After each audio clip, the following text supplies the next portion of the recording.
Glória a Deus.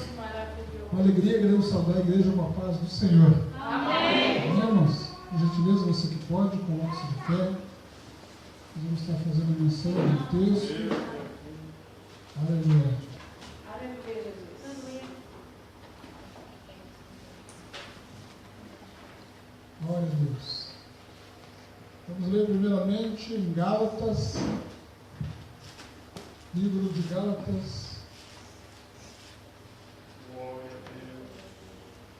capítulo de número 1, versículo 8 ao 10. E depois, primeiro livro de Pedro, capítulo de número 1, versículo 13 ao 16. Estamos alegres porque estamos novamente na presença do nosso Deus. Aleluia. Aleluia. E é sempre um prazer estar na sua casa. Amém. Glória a Quero Deus. agradecer aos irmãos que oraram por nós, devido à perda da minha tia, irmã mais velha do meu pai. Mas graças a Deus, partiu com o Senhor. Amém. Glória a Deus. Aleluia. Quantos encontraram, pode dizer amém? Amém. Vamos fazer menção então no livro de Gálatas, capítulo de número 1, versículo de número 8 ao 10, que diz assim: Mas ainda que nós mesmos, ou um anjo do céu vos anuncie outro evangelho, além do que já vos tenho anunciado, seja anátema. Assim como já vou-lo dissemos, agora de novo também vou-lo digo, se alguém vos anunciar outro evangelho, além do que já recebestes, seja anátema. Porque persuado eu agora a homens ou a Deus? Ou procuro agradar a homens? Se eu estivesse ainda agradando aos homens, não seria servo de Cristo. Amém. 1 Pedro agora então, capítulo de número 1, versículo de número 13 até o número 16. Vamos aguardar que os irmãos também encontrem. Aleluia. Para que todos possam acompanhar a palavra do Senhor neste culto de ensino. Glória a Deus. 1 Pedro, capítulo de número 1, versículo de número 13 ao 16. Amém, queridos? Como estamos escutando bastante folhas. 1 Pedro. Glória a Jesus. Amém. Capítulo 1, versículo 13. Por isso que é bom que o dia ensina, a gente vai aprendendo. Onde procurar na Bíblia, ler os livros, as cartas. Capítulo de número 1, versículo de número 13 ao de número 16. Vamos lá. Diz assim a palavra do Senhor: Portanto, cingindo os lombos do vosso entendimento, sede sóbrios e esperai inteiramente na graça que vos ofereceu na revelação de Jesus Cristo, como filhos obedientes, não vos conformando com as concupiscências que antes havia em vossa ignorância, mas, começando aquele que vos chamou, sede vós também santos em toda a vossa maneira de viver, porquanto escrito está: sede santos, porque eu sou santo. Amém. Amém. Obrigado, queridos, por poderes tomar os vossos assentos. Aleluia. E nesta noite, com a graça do Espírito de Deus, nós queremos falar algo a respeito de inovações e modismos religiosos. Inovações e modismos religiosos. Sabemos pela palavra do Senhor que quanto mais se aproxima a vinda do nosso Senhor e Salvador Jesus Cristo, mais coisas estranhas começam a acontecer no meio daqueles que professam a fé em Jesus. Hoje está uma verdadeira torre de Babel no meio do povo de Deus, porque um diz que isso é certo, outro diz que é errado. Um diz que pode, outro diz que não pode. Um diz que é assim, outro diz que é assado. E isso está gerando uma confusão na mente, aleluia, de alguns que começaram bem a sua caminhada na fé e agora já estão fraquejando. Porque onde não há certeza entra a dúvida, e onde tem dúvida a fé não opera. É o que diz a Bíblia. Mas nós vamos ver nessa noite então algumas coisas, aleluia, baseado nesses dois textos de Paulo e de Pedro, dois apóstolos, dois discípulos de Jesus, que tiveram essa preocupação e receberam da parte do Espírito de Deus algumas instruções, aleluia, de muita valia para eles, para aqueles seus contemporâneos da época e para nós como igreja de Jesus Cristo nos dias atuais. Amém, queridos? Amém. é de muita valia para nós, para não sermos enganados. Porque a Bíblia também nos diz que, se possível, o nosso adversário, que se chama Satanás, enganaria até mesmo os escolhidos. Então veja você a importância de nós nos inteirarmos da palavra do Senhor. Aleluia. Então, queridos, os modismos e desvios doutrinários constituem grandes desafios para a igreja desses últimos dias, por contrariarem os princípios doutrinários esboçados nas Sagradas Escrituras. É dever de todo crente sincero e temente a Deus preservar a sã doutrina. Então, se nós cremos em Deus, nós temos que nos dar conta que a Bíblia, na Bíblia Sagrada, contém a sã doutrina da parte de Deus. Mas hoje nós sabemos que muitos estão fazendo uso da Bíblia, e como eu disse antes, uns se intitulam os donos da verdade e dizem que isso é para a nossa época, outros dizem que já não é mais para a nossa época, que era para o passado, mas enfim, algumas coisas nós vamos ver hoje o que realmente a Bíblia diz. E nós devemos ficar com a Bíblia. Por isso o apóstolo Paulo, que já havia evangelizado a igreja da Galácia, aos Gálatas, quando ele escreve essa carta, ele diz: mesmo que eu retorne aí e pregue um outro evangelho, diferente daqueles que eu já preguei para vocês, não aceito, seja anátema, seja amaldiçoado. Mesmo que um anjo venha agora diante de vocês e pregue um outro evangelho, não deem crédito. Aleluia, porque aquele que vos preguei pela primeira vez é o evangelho verdadeiro, é o evangelho que salva, que liberta, que transforma, aleluia, que nos enche de esperança, e que um dia Jesus virá nos buscar, amém? Então o modismo é tudo aquilo que é transitório e está na moda, tendo, portanto, caráter passageiro. Então, pode ver que quantas vezes teve modismo já no meio das igrejas. Uma hora era anjo ali, anjo lá, o anjo está aqui, o anjo está lá fora, o anjo está empurrando, o anjo está levantando, daqui a pouco passa aquilo lá. Aí vem outro modismo. Tudo isso são modismos, não são doutrinas. Mas muitas vezes o povo de Deus se deixa levar por esse falso movimento. E nós precisamos estar atentos, porque, como diz um ditado popular, que diz: nem tudo que reluz é ouro. Mas, se você não conhece, se eu não conheço a Bíblia como de fato ela é, somos facilmente enganados. Então vamos lá, para não perdermos muito tempo. Inovações doutrinárias é o primeiro tópico que nós vamos estudar. O restauracionismo, que vem da palavra, então, restaurar.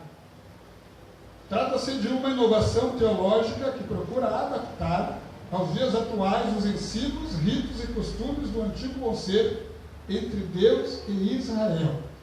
É o velho fermento dos fariseus e judaizantes. Isso está lá em Mateus, capítulo de número 16, versículo 11, também, quando Paulo escreveu aos Coríntios, na primeira carta, capítulo 5, versículos 6 e 7. Então nós vamos ver aqui alguns dos principais ensinos heréticos, errados, enganosos, que esses mestres, entre aspas, ensinam nas redes sociais, enfim, usam as diversas fontes que nós temos hoje à disposição, principalmente a internet, para disseminar aquilo que parece que é de Deus e não é. Amém? Amém. Quero que você preste bem atenção que nós vivemos o cristianismo e estão introduzindo em nosso meio o judaísmo e querem fazer uma junção dos dois, e isso é deveras perigoso. A primeira coisa que ressalta aqui o pastor é a guarda do sábado.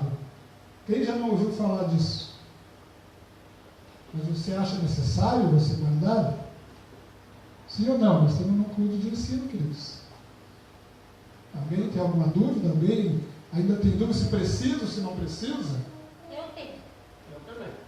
Então vamos lá. Certos mestres ensinam que os cristãos devem guardar o sábado. Essa prática é uma forma de retorno ao judaísmo. Eu acabei de dizer que nós não estamos mais no judaísmo, nós estamos no cristianismo. Então, nós temos que ter cuidado, porque algumas coisas eram para os judeus naquela época, não para nós hoje, igreja como corpo de Cristo Jesus. Amém, queridos? Essa prática é uma forma de retorno ao judaísmo. Então, a guarda do sábado é um conceito perpétuo somente para Israel. Você pode ler Êxodo, capítulo de número 31, do versículo 14 ao 17, Levítico, capítulo 23, versículos 31 e 32, Ezequiel, capítulo de número 20, versículo 12, versículo 13, versículo 20.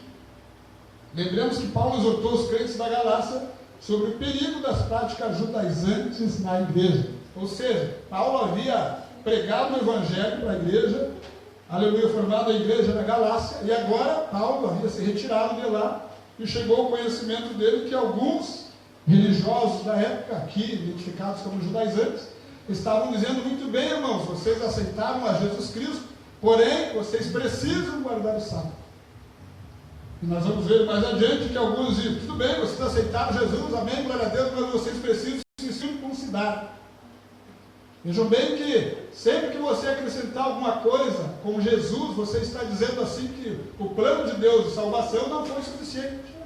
É como se Deus tivesse se equivocado. É como se o sangue de Jesus não fosse capaz de fazer aquilo que a Bíblia diz que ele fez por completo e eternamente. Então estão sempre acrescentando mais alguma coisa. E isso não é de hoje. Tanto é que Paulo já está combatendo aqui.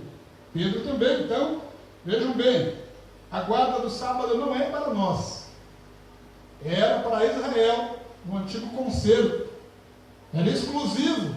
Será que alguém aqui é israelita? Quem é que nasceu em Israel aqui?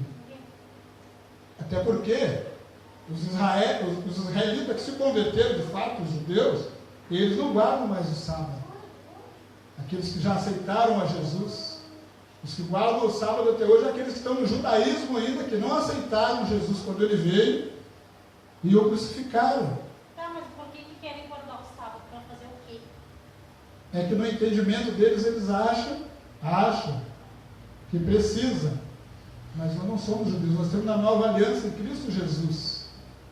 O sábado era para o povo judeu, nós não somos judeus. Nós não temos essa obrigação. Sim, mas era para o povo judeu fazer o quê? Era um dia de descanso. O princípio, na verdade, da guarda do sábado sempre foi, porque eu costumo dizer, e a gente sabe que Deus não cansa, mas Ele sabia que nós iríamos cansar. O princípio básico da guarda do sábado é que em um dia eles tivessem para descansar o seu corpo físico e também se render a Deus, em oração, em consagração a Deus, um momento único para com o Senhor. Só que eles extrapolaram até nisso, porque Jesus mesmo foi acusado de não guardar o sábado, e eles, aquilo que era o principal para eles fazer, eles deixavam de fazer. Então esse é o perigo que nós também corremos, de valorizar mais o mandamento do que aquele que deu o mandamento. Nós temos que ter muito cuidado. Então, que fique bem gravado, o sábado não é mais para nós. O sábado não é para a igreja. E a igreja não é o Israel de Deus hoje. Não é. E nunca vai ser. Israel é uma coisa, a igreja é outra.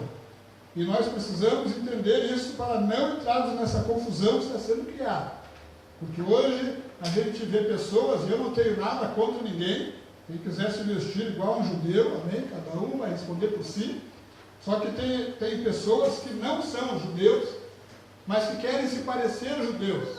E usam toda aquela indumentária, todos aqueles apetrechos da vestimenta do judeu, e começam a colocar na casa de oração candelabros, arcadaliantes, outros símbolos muito fortes do judaísmo,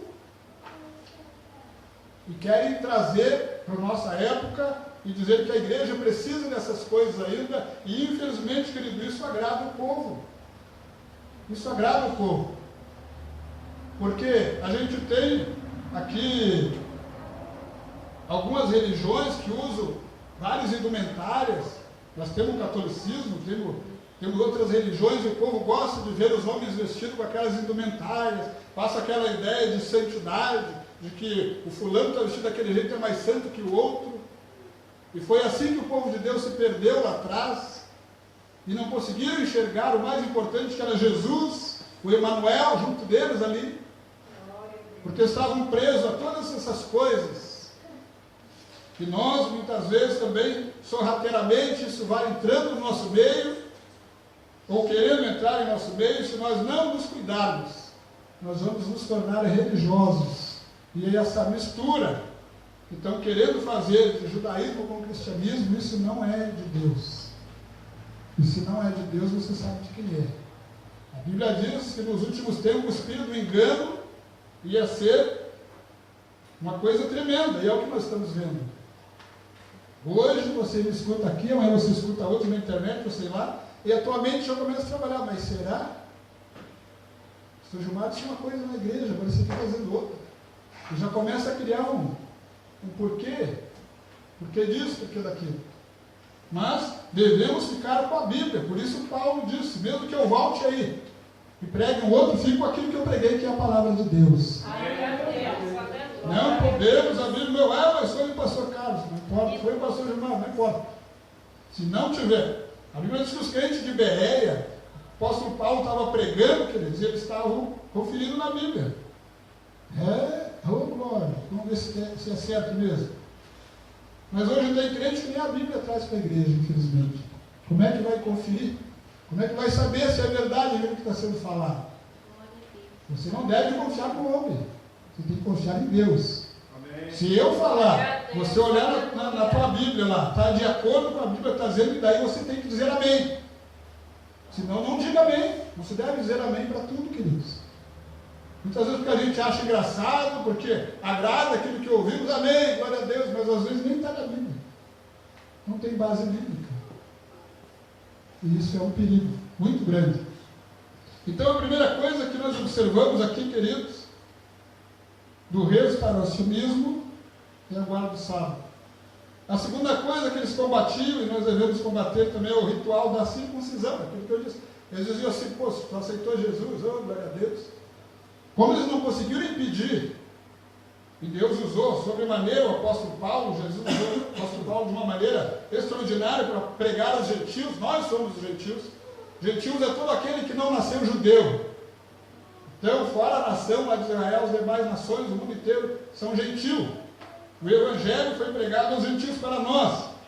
Um dos que mais propagou esse evangelho foi o apóstolo Paulo, depois de Jesus. Foi o que mais se destacou. E nós continuamos, claro, pregando esse evangelho. Aleluia, de salvação, de libertação, de transformação de vida. Um evangelho seria pregado, queridos, e não há mudança de vida, não é o evangelho da Bíblia.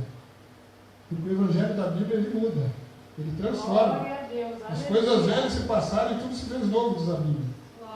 O que é a circuncisão? Talvez você não saiba. A circuncisão, ao 8º dia, o menino tinha que cortar, o seu prepúcio era cortado. Que é aquela pelezinha, para quem não sabe, que cobre o pênis. Isso era uma marca íntima do homem judeu para com o Deus dele, o judeu. Graças a Deus por isso. Que é só para o judeu.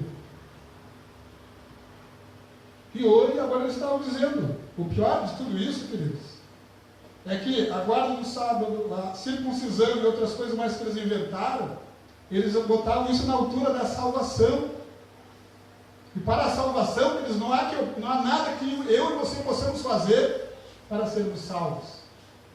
E não há o que acrescentar naquilo que Jesus já fez ou tirar para a nossa salvação. Estão entendendo?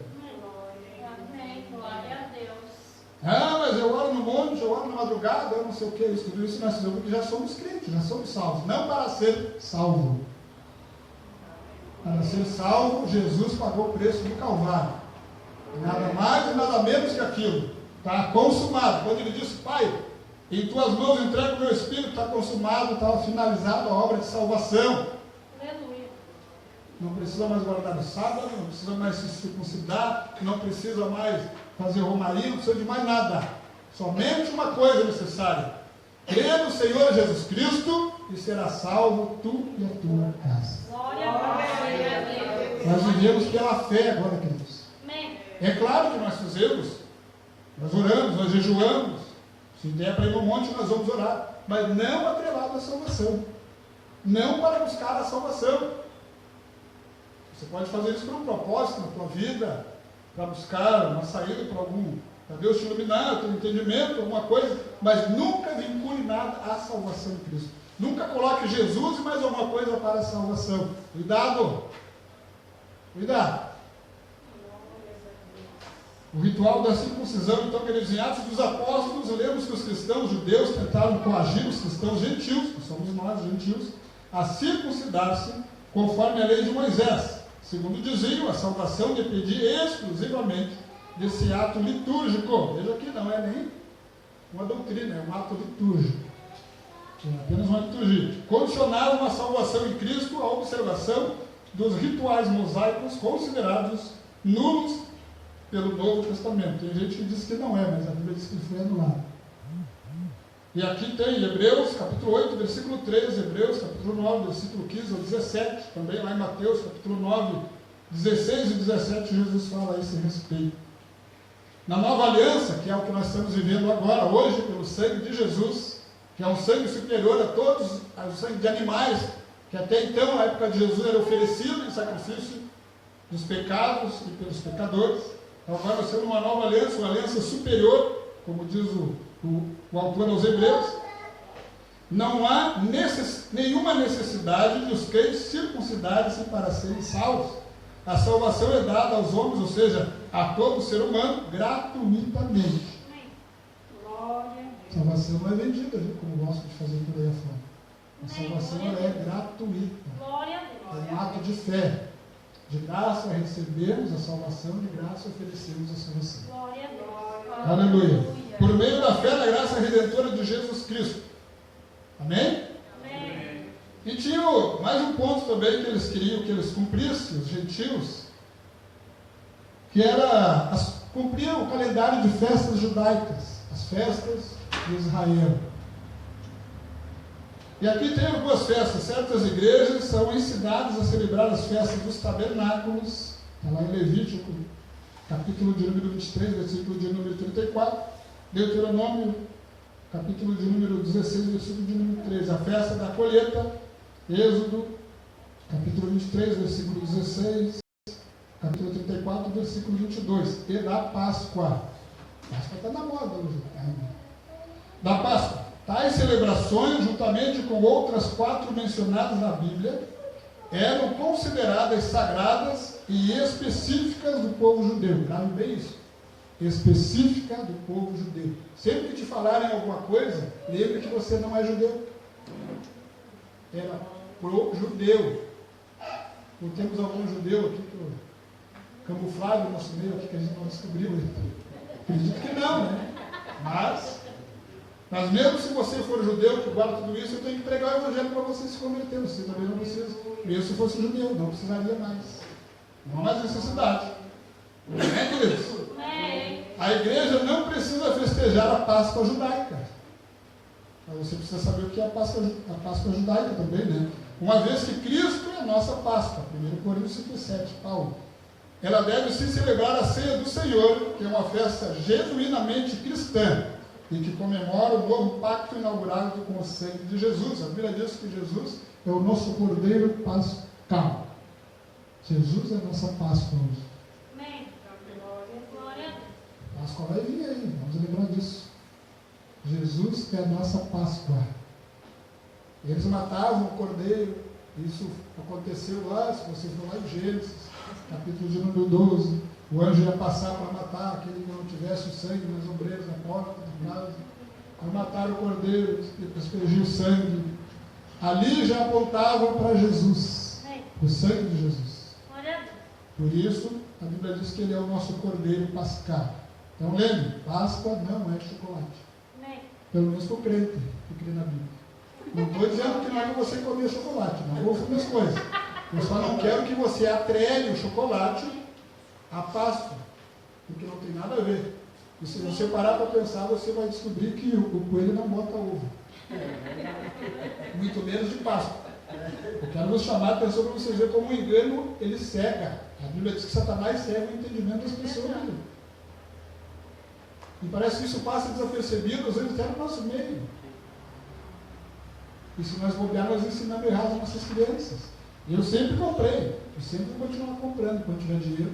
Eu gosto de chocolate. Mas eu sempre expliquei a causa que isso aqui não tem nada a ver com a Páscoa que a Bíblia ensina. Nossa Páscoa se chama Senhor Jesus Cristo. Aleluia. Amém, queridos? Amém. Alguma dúvida, podemos prosseguir? Os irmãos ali que estavam em dúvida sobre o sábado, continua a dúvida ainda ou não? Não, foi bem explicadinho. Muito obrigado. Deus seja louvado. Vamos em frente, então, agora mais um ponto, o Evangelho da Prosperidade Material. Acho que nunca ninguém ouviu falar, né? Então vocês vão ouvir falar hoje. Os adeptos deste ensino acreditam que todo crente deve ser rico, oh glória, e jamais adoecer. Que maravilha, né? Terminou, vem para Jesus, que Jesus te dá uma casa com 2 pisos, uma Ferrari na garagem, 2 piscinas. Até da glória aí, crente. Você não quer isso? Só que, claro, né, irmãos? Nós vamos ver aqui que ser rico não é pecado. Nós vamos ver aqui também que ser pobre não é ser amaldiçoado, não é maldição. Mas também vamos ver que não é como muitos estão pregando. Então vamos em frente. Os adeptos deste ensino acreditam que todo crente deve ser rico e jamais adoecer. Caso contrário, o cristão está em pecado ou não tem fé. Vejamos alguns desses ensinos. Alguns chegam até a dizer que o crente que fica doente é porque ele está endemoniado. Cuidado com isso. Não é o que a Bíblia diz. Mas vamos lá. Autoridade espiritual. Essa falsa doutrina afirma que o crente tem autoridade espiritual porque é a própria encarnação de Deus. Olha só que falso ensino. Assim como Jesus o foi. Os proponentes deste ensino chegam ao absurdo de dizer que o cristão não tem um Deus com D minúsculo dentro dele, mas ele mesmo é um Deus com D maiúsculo. Vejam bem, tem gente acreditando, por isso que se sente o Deus na terra. Né? Eu posso, eu faço, eu aconteço. E infelizmente há um espírito aí que está endeusando o ser humano. E isso é um perigo, esse humanismo.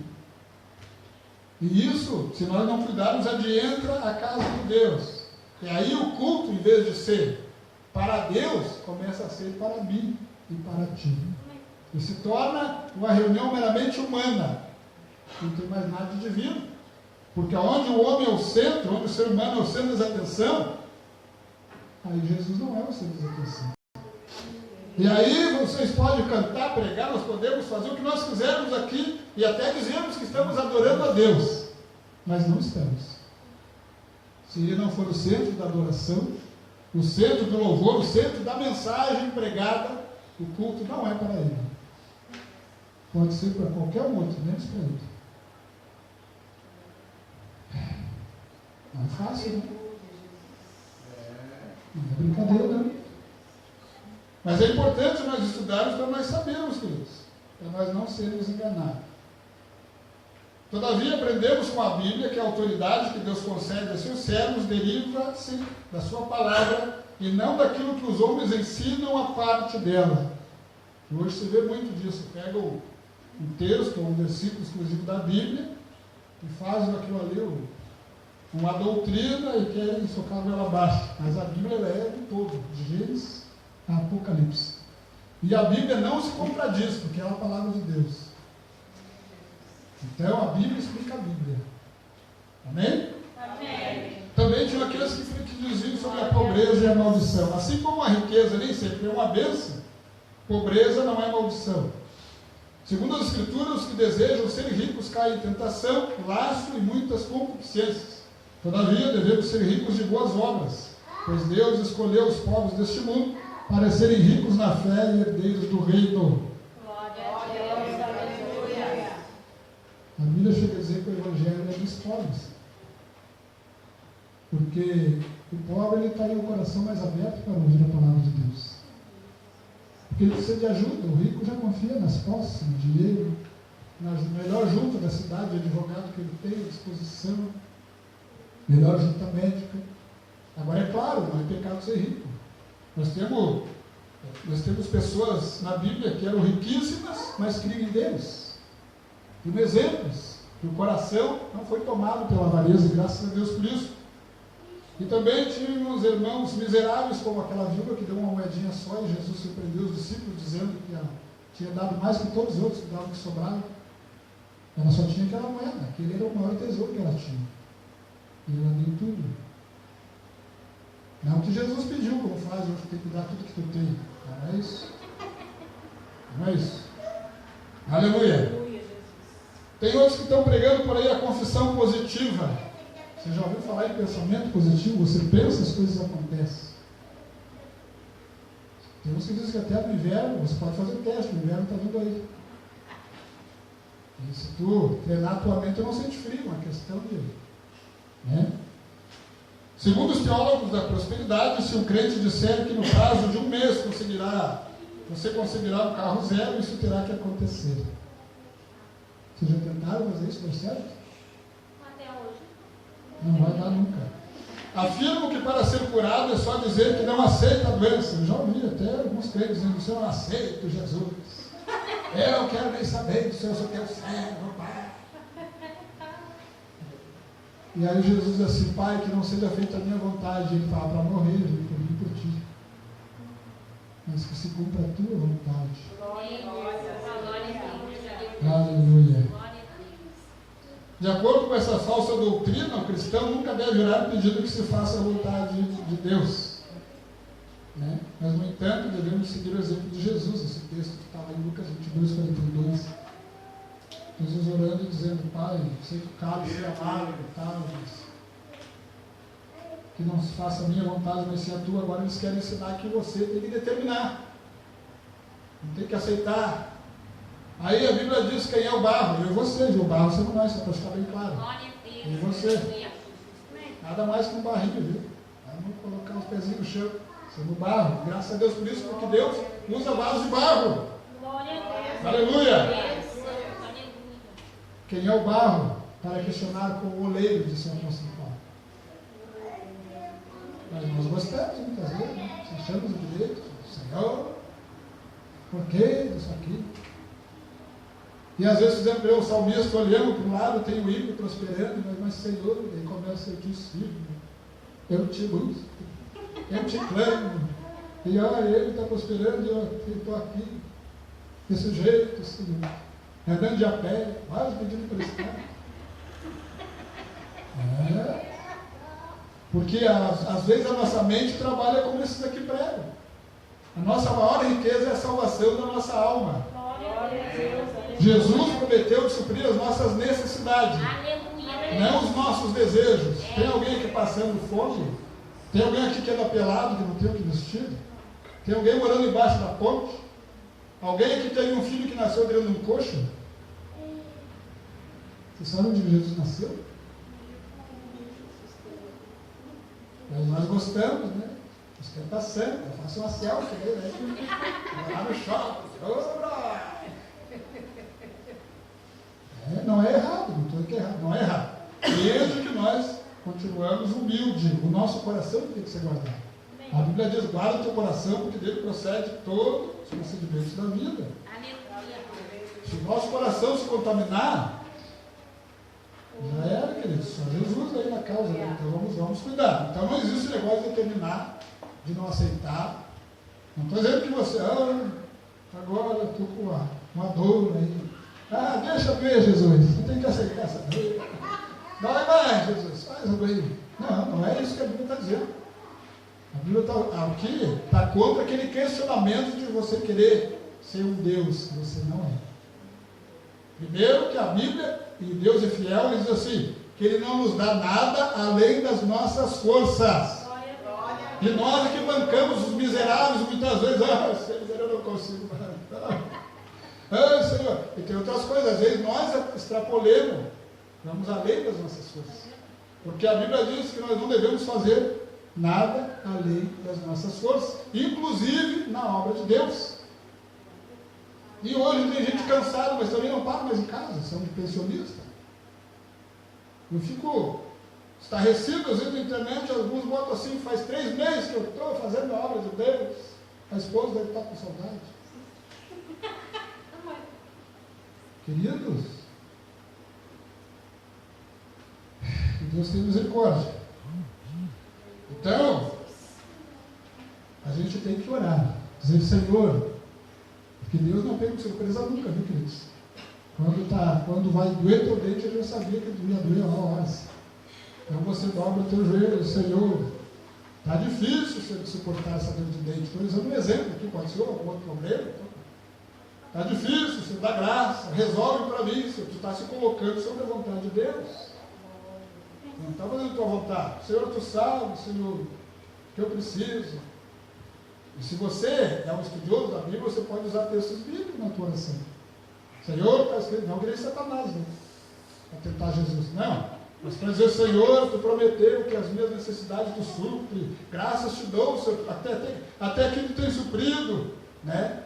Sei que tu vai continuar suprindo, mesmo que as cambuquinhas lá estejam batendo uma na outra, já vazia. Mas, Senhor, eu creio, oração de Abacuque. Eu creio, Senhor, que de repente acontece um milagre aí, Senhor, que faz acontecer. Porque Ele prometeu, a necessidade Ele supre. Eu fiquei 45 dias uma vez comendo só arroz no meu filho. Não podia mais nem enxergar o arroz. E eu pensava num bife, na hora que eu estava comendo arroz, parece calma e gostoso. É psicológico.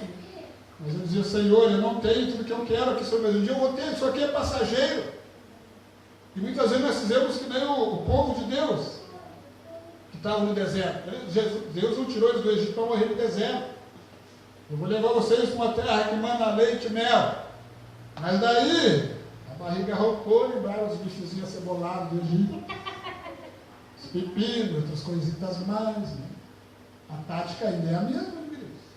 Porque o mais importante, eles passaram desapercebido que eles eram escravos. É assim que Satanás pinta o quadro. Quem nunca foi tentado ainda vai ser nessa parte. Ah, mas quando eu estava no mundano, parece que era tão dano. Uma hora dessa eu estava desfavoreado com os amigos. Mas nós éramos escravos. Satanás. Aleluia. Hoje tenho só arroz na panela, mas eu tenho o nome escrito no livro da vida. Glória a Deus. Salve Cristo Jesus, aleluia! Esse é o mais importante. Não podemos trocar o que é eterno por aquilo que é temporal, que é passageiro, queridos. Temos que vigiar, amém? Vamos ver então sobre a verdadeira prosperidade. A verdadeira prosperidade. Não há problema em ser próspero. Na Bíblia há várias promessas de prosperidade e saúde. Além disso, precisamos ter muito cuidado para não trocarmos a teologia da prosperidade pela teologia da pobreza. Cuidado com esses dois extremos.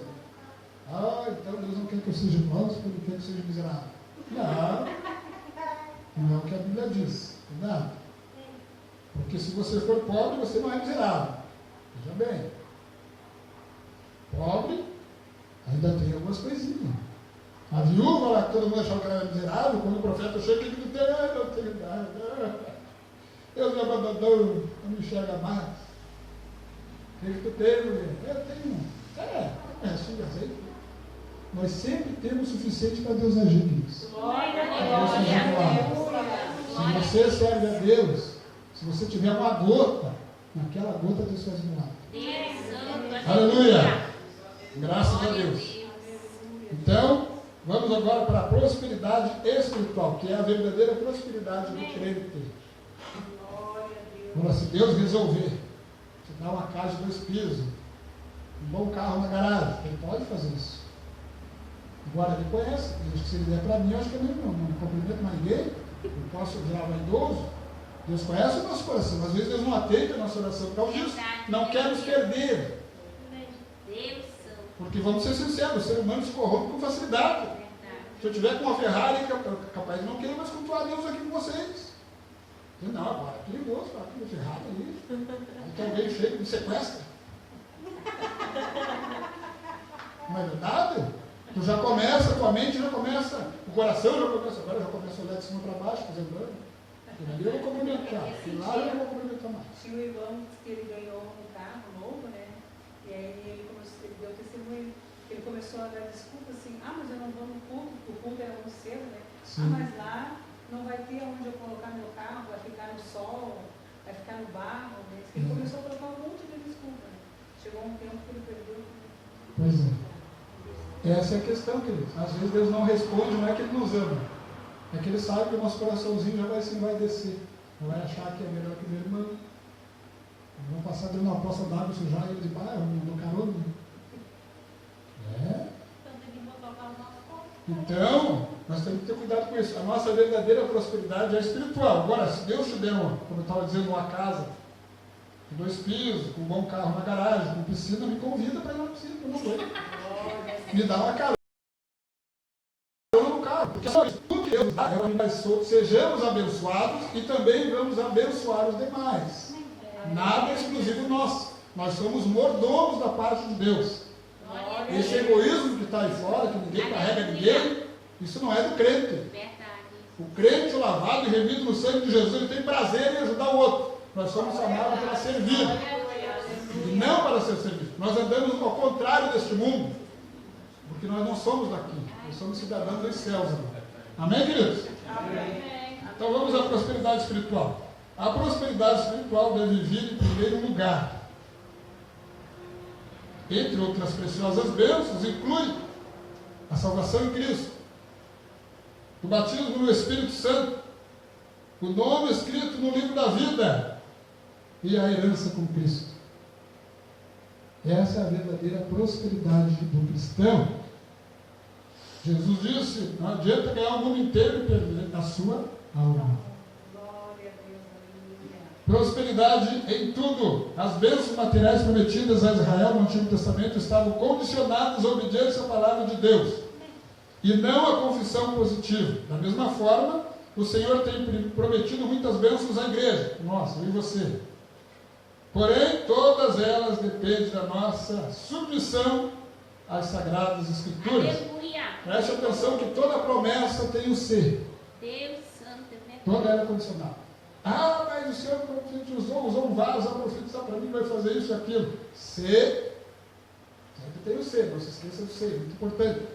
Por isso, Nani Azevedo canta o hino e diz: sei atentamente ouvir a Deus e os mandamentos seus. Aí sim. Mas aí a pessoa abre no Salmo 23 a Bíblia e deixa lá na estante, o Salmo 91, e acha que todas aquelas promessas vão acontecer, mas não estão nem aí com Deus. Com a sua palavra, com as suas promessas. A Bíblia não é um amuleto de sorte, queridos. A Bíblia é a palavra de Deus. Aleluia. Para ela se cumprir, nós temos que estar inserida nela. Ela tem que fazer parte da nossa vida. Isso não significa necessariamente um cristão enfermo que passe por necessidades materiais seja infiel a Deus, pois a prosperidade não se restringe aos valores terrestres e passageiros, mas contempla principalmente os valores eternos. Graças a Deus por isso. Eu vou acelerar aqui para nós poder concluir. Inovações e modismos ministeriais. A síndrome do carro novo. Ao trazer a arca do Senhor para Jerusalém, Davi não atentou para um detalhe importante. Nada poderia ser modificado ou inovado em relação ao modo de lidar com aquele objeto sagrado. A despeito disso, a arca foi colocada sobre um carro de bois em vez de ser conduzida nos ombros dos sacerdotes. Por essa atitude, aparentemente normal, não teve a aprovação de Deus. Então, Deus havia instituído que quem devia carregar a arca nos ombros eram os levitas, os sacerdotes. E aqui a arca estava voltando em cima de um carro de bois que estava sobre o povo filisteu, né? Acho que todos já ouviram essa história. E Davi, então, aceitou daquela forma. E a Bíblia diz que Deus feriu a usar, né, de morte, morreu, ele criou todo um transtorno. Aleluia. A arca fora conduzida por pessoas não autorizadas.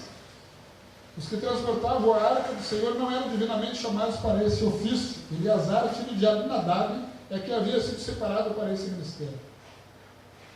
Então, veja bem, não é? A arca da aliança que se refere, queridos, simbolizava para eles e para nós, também simboliza, a presença de Deus. E aqui, a gente aprende que não é de qualquer maneira que se conduz a presença de Deus na nossa vida. É da maneira que a palavra, que Deus já deixou a instrução. E eles acharam que podiam fazer de qualquer jeito, e ele não pagou com a vida. A arca fora conduzida de forma errada. De acordo com a orientação divina, a arca deveria ser transportada pelos levitas, e não por meio de carros puxados por bois. Aquele carro de bois não deveria fazer parte do cortejo sagrado. O que o pastor está ensinando aqui é que, ministerialmente falando, também dentro das igrejas, tem muita inovação, estão inventando coisas que contrariam a vontade de Deus. E aí, claro, hoje dificilmente alguém vai cair morto, como Uzá caiu literalmente morto. E olha que a intenção dele era boa, porque a arca deu, né, Parecia que a arca ia cair de cima da carroça e ele quis segurar. E quando ele tocou, ele morreu. Parece que Deus é cruel. Não é isso. Então, só a boa vontade de agradar a Deus não basta, queridos. Tem que haver obediência à sua palavra. Se eles tivessem obedecido, ninguém tinha morrido, estava tudo às mil maravilhas, mas não atentaram para isso. E eles sabiam, o rei Davi sabia disso. E muitas vezes nós também sabemos que não é daquela forma, mas queremos fazer.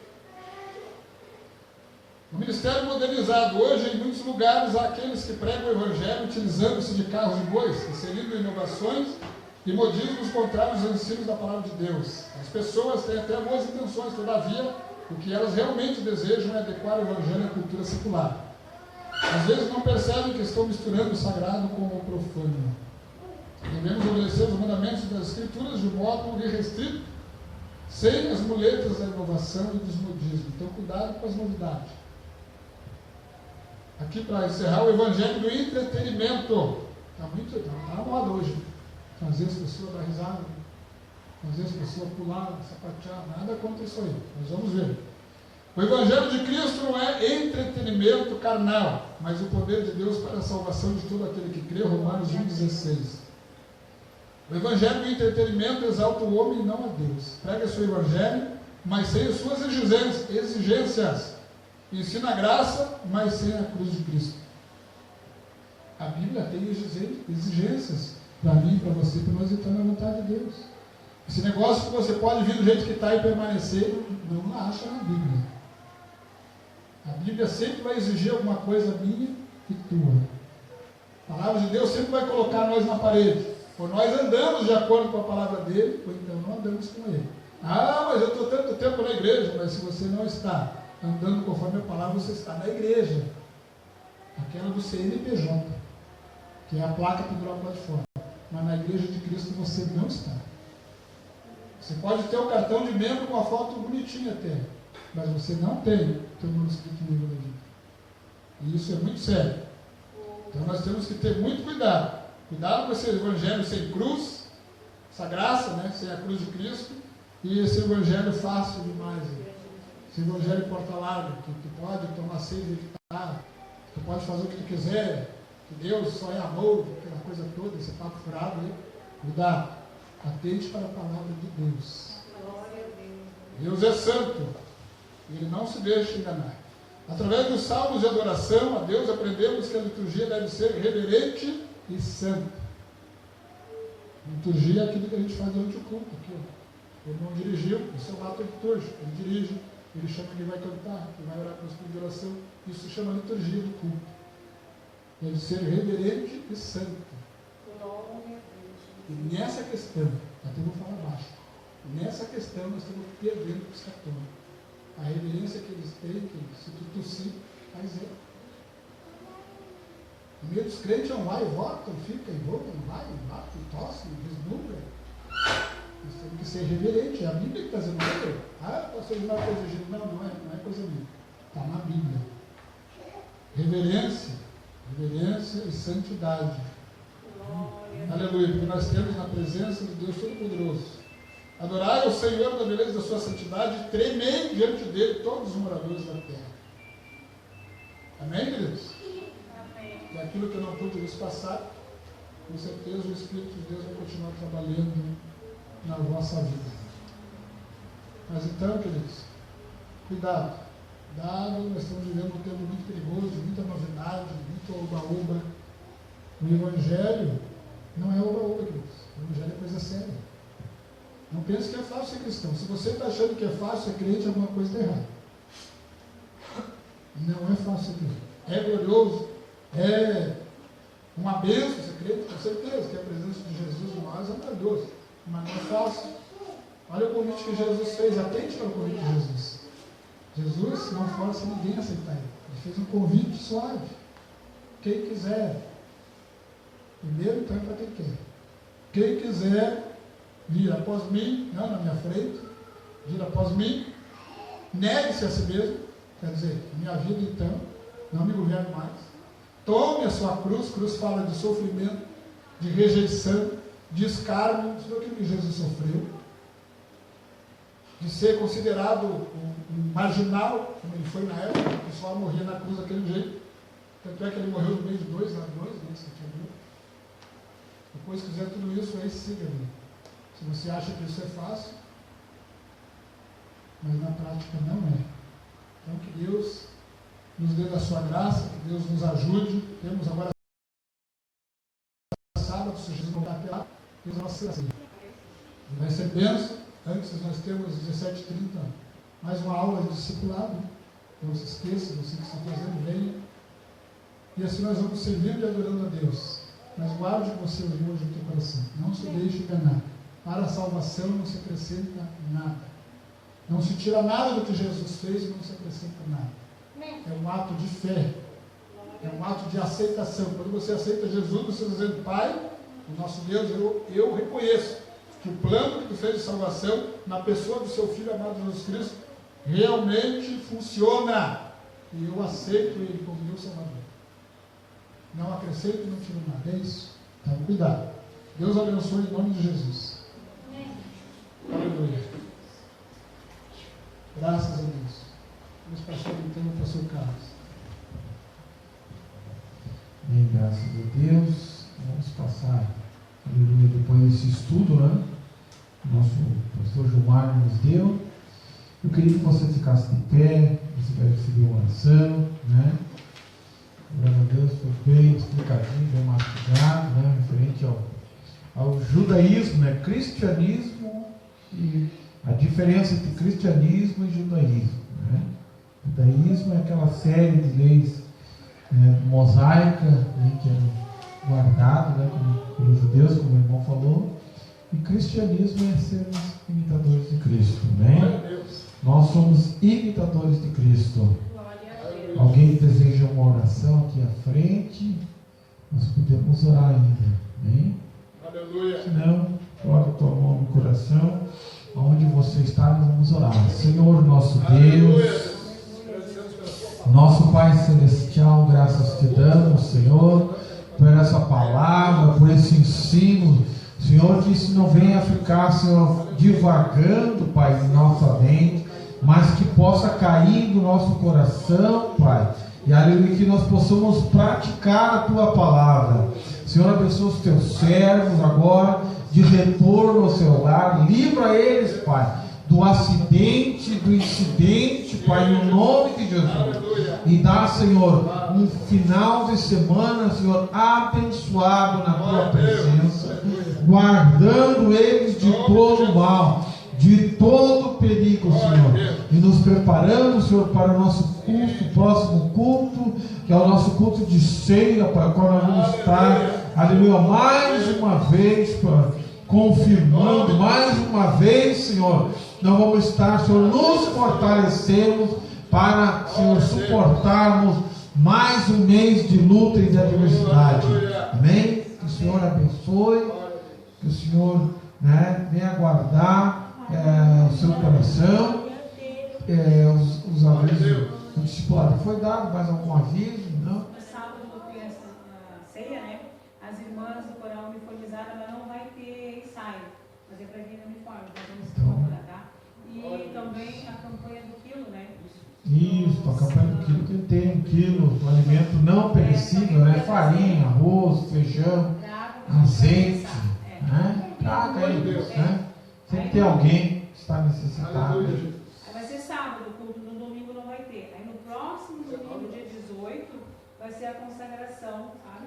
Aí vai ser de manhã o culto, no domingo Então, de manhã. amém, Se amém. quiserem trazer alguma coisa, né, para colaborar com o almoço, estaremos aqui dia 18 de manhã, né? Amém. Então, no final de semana, né, nós vamos estar, Serra ali junto ao Olita, né?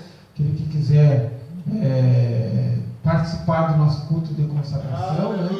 Então, não sei como nós fizemos os moldes do ano passado, né? Cada um trazia, né, 1 quilo de chuleta, 1 quilo de costela, né, agora uma Coca-Cola, né? E um bolo, né, para depois. E aí, o final da nossa consagração, você vem em jejum, não adianta um café com torrada, né? Você vem em jejum, né? Por isso se chama consagração. Vem em jejum, né? Alguns podem se abster da água, outros não. Até não vamos levar tudo mais, principalmente o seu café da manhã, né? E vamos orar. Vamos ouvir uma palavra. Vai estar a irmã Viviane trazendo uma palavra. E depois depois ao meio-dia, chimarrão, café, costela. Né? Deus abençoe. Amém? Coloque a mão no coração, que o amor de Deus, que a graça de Jesus, que a comunhão do Espírito Santo esteja com todos nós. Se Deus é por nós, quem será contra nós? Ninguém. Dê um abraço no teu irmão. Estamos despedindo em nome de Jesus. Deus abençoe.